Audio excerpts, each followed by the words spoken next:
sini. Kalau dia dibagi 3 kan kan 3 1 2 3 gitu kan. Sepertiga sias berarti di sini. Paham ya? Jadi kan kita tarik garis ke sini bagi 3. Kan itu 1 2 3 kan sampai sini nih. Jadi sepertiga sias di sini dia. Jadi situ daerah McBurney ya. Makanya keluar dikit boleh. Sakitan dia tuh. Ya. Ya, jadi sini ya. Gua pakai kafe Itu memang kasihan loh di nah, ini ya. Jadi ini yang dibilang titik McBurney ya, sepertiga sias bawah. Oke? Kemudian itu tekannya pelan dan dalam dan cepat. Jadi kita tekannya nyeri tekan lepas namanya. Seret ditekan langsung dilepas. Nyeri tekan dalam dan cepat. Langsung kayak bouncing. Itu namanya nyeri tekan cepat. Jadi kita bilang sakit nggak Pak? Sakit gitu kan. Habis itu kalau dia kontra McBurney itu Rovsing. Jadi kita kan tadi udah memegang tuh sakit. Nah kalau kita Rovsing itu kita tekannya di arah berlawanan di sebelah kiri. Sakit nggak? Bukan yang ini yang sakit. Yang ini yang sakit karena dia didorong. Jadi kalau seandainya dia ini positif, ini kan ibaratnya kalau kita dorong ini kan kayak balon dia. Ini akan ke depan kan, kayak jungkat-jungkit. Jadi ibaratnya kalau kita tekan ini, si appendix yang di depan di anterosekal kan ada yang retro, ada yang antero. Jadi dia si appendix dia ke depan. Nah kalau dia ditekan ini kan dia ke atas nih, nyeri dia. Aduh gitu. Tapi kalau dia seandainya ditekan ini dia nggak nyeri. Masih kita tanda tanya bener nggak dia appendix? Oh mungkin siapa tahu dia di belakang. Nah kalau ditekan McBurney sakit, tapi kalau di Rovsing dia nggak sakit, berarti di belakang. Makanya dia ada pemeriksaan obturator buat yang ke belakang. Jadi baru dia akan nyeri yang di daerah belakang karena dia nonjolnya ke belakang. Oke. Dan psoas itu berarti meluruskan kedua tungkai, meminta pasien mengangkat tungkai kanan ke atas dan menahan lutut.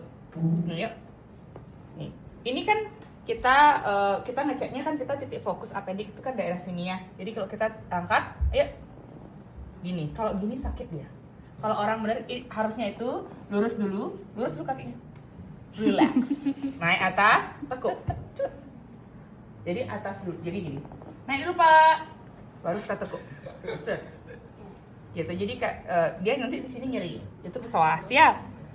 Jadi angkat tungkai kanan benar kan, kemudian menahan lutut pasien. Nah, itu kalau positif dia nyeri di sini. Nah, kalau obturator tungkai kanan fleksi 90 derajat ke panggul, itu memegang ankle, rotasi tungkai bawah ke arah lateral medial. Oh.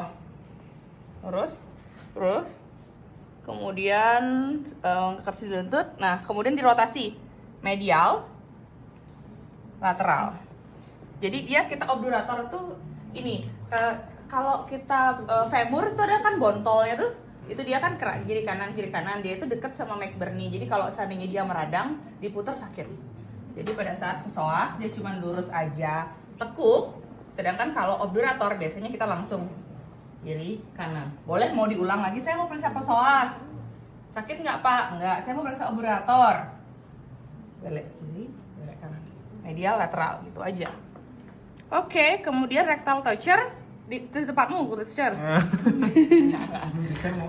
Toucher itu kita ke arah mana dong tangannya? Pasti kan kita ke arah jam 12, kan lurus tuh. Karena kan kita mau nyentuh di atas tuh. 12 sama 9 kalau nggak salah ya. Sini ya.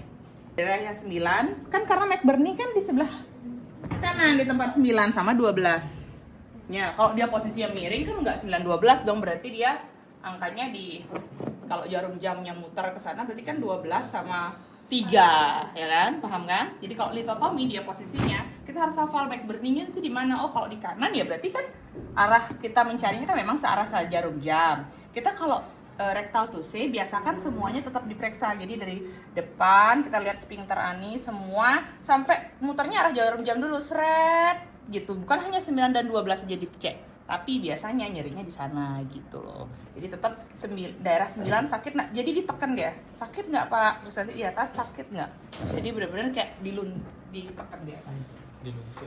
Oke, kemudian itu sudah. Kemudian Oh ya orang pemeriksaan. Kalau seandainya pada saat habis RT itu biasakan lihat. Saya melihat di tangan itu tidak ada darah, tidak ada feses gitu ya. Jadi masalahnya pada saat selesai itu kadang-kadang mahasiswa lupa langsung buka, langsung buang. Kadang-kadang pada saat itu harus tetap, oh tidak ada darah, tidak ada feses. Jadi tetap evaluasi handscoon. Ya selesai, udah itu aja.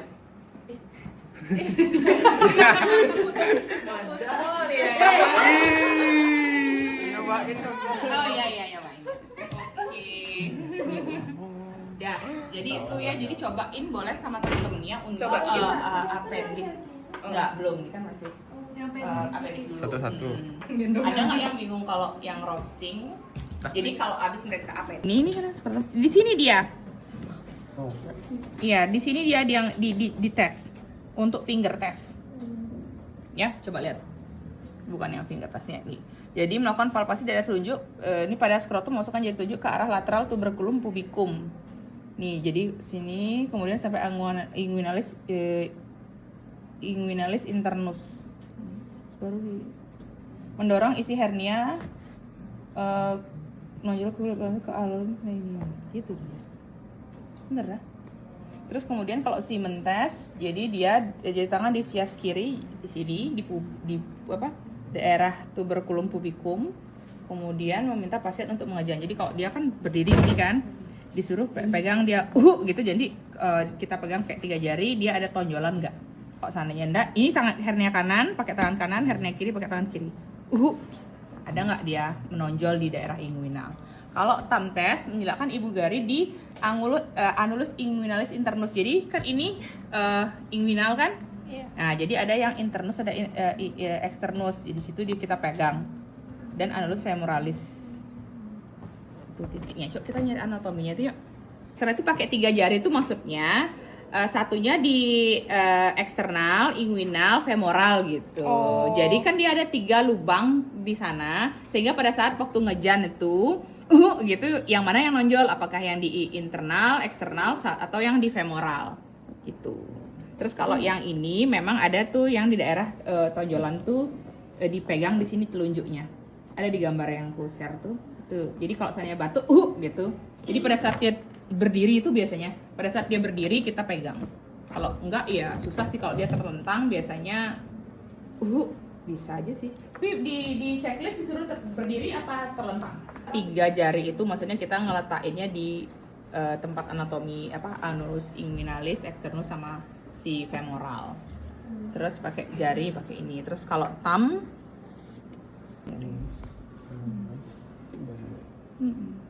sini aja, berarti daerah sini. Di daerah inguinal. Oke. Daerah lateralis, medial sama femoral. Ini aku nggak ngerti kenapa dia lateral sama internus sama externus aja dilihat. Jadi externus, internal, femoral. 3 jari. Jadi kalau seandainya batuk gitu, jadi yang mana teraba nanti?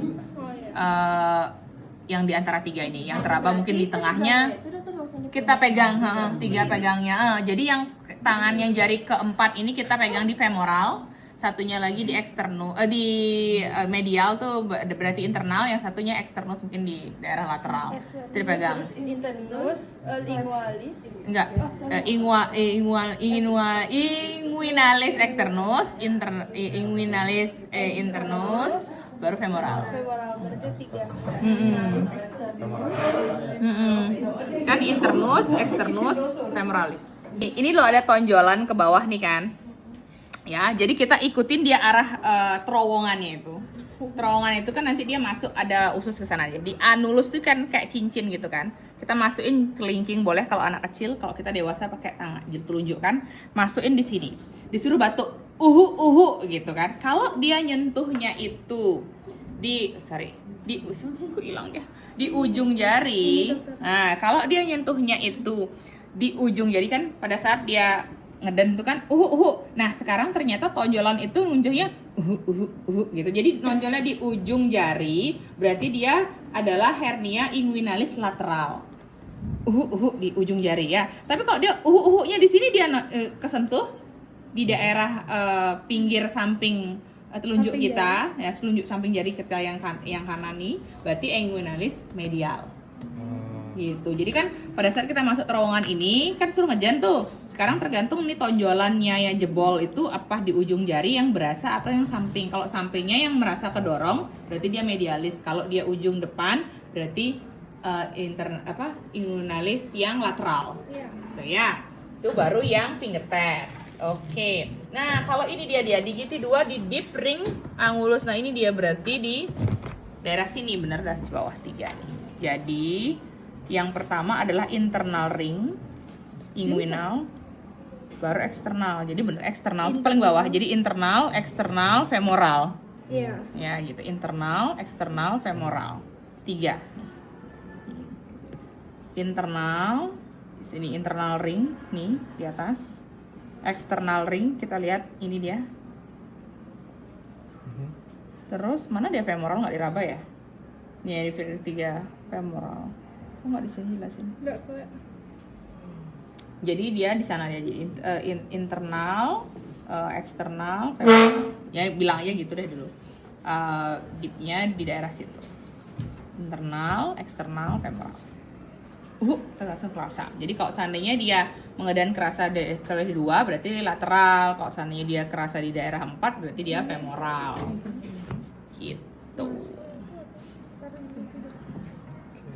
Kalau yang 3 berarti medial kan dia anggaplah kayak kita tadi sini kan, ya berarti yang medial kan jelas yang ke dalam, lateral di luar. Kalau seandainya kita pegang yang internal, eksternal, femoral, berarti kalau yang internal dia lateralis, eksternal dia kan pasti agak ke dalam sana kan, berarti dia agak medial, itu baru femoral. Itu aja caranya ngingetin.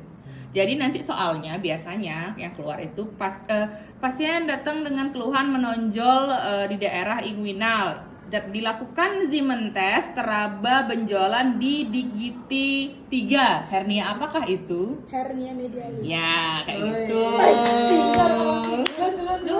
Mahal gue. Jadi kalau seandainya kita meriksa ASI test, kan yang inspeksi palpasi kan sudah ya, jadi kita masalah perkusi.